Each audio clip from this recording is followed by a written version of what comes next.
മാന്നാർ ശ്രീ കുരട്ടിശ്ശേരിയിലമ്മ ഭഗവതി ക്ഷേത്രത്തിൽ പൂജയെടുപ്പും വിദ്യാരംഭവും നടന്നു. നിരവധി ഭക്തജനങ്ങൾ പങ്കെടുത്തു. മാന്നാർ ശ്രീ കുരട്ടിശ്ശേരിയിലമ്മ ഭഗവതി ക്ഷേത്രത്തിൽ മഹാനവരാത്രി മഹോത്സവത്തിന്റെ 12ാം ദിവസമായ വിജയദശമി ദിനത്തിൽ വിവിധ ചടങ്ങുകൾ നടന്നു. രാവിലെ പൂജയെടുപ്പും വിദ്യാരംഭവും നടത്തി.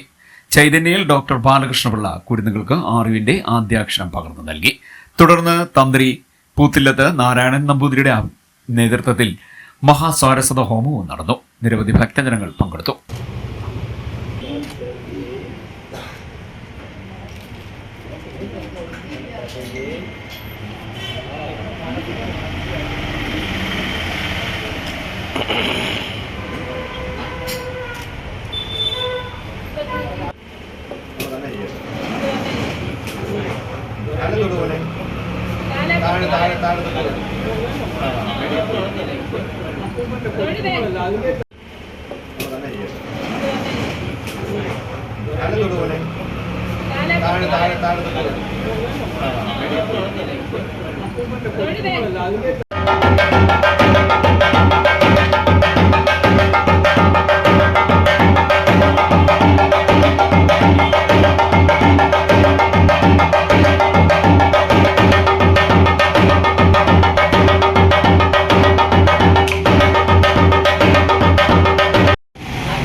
C D net news Mannar.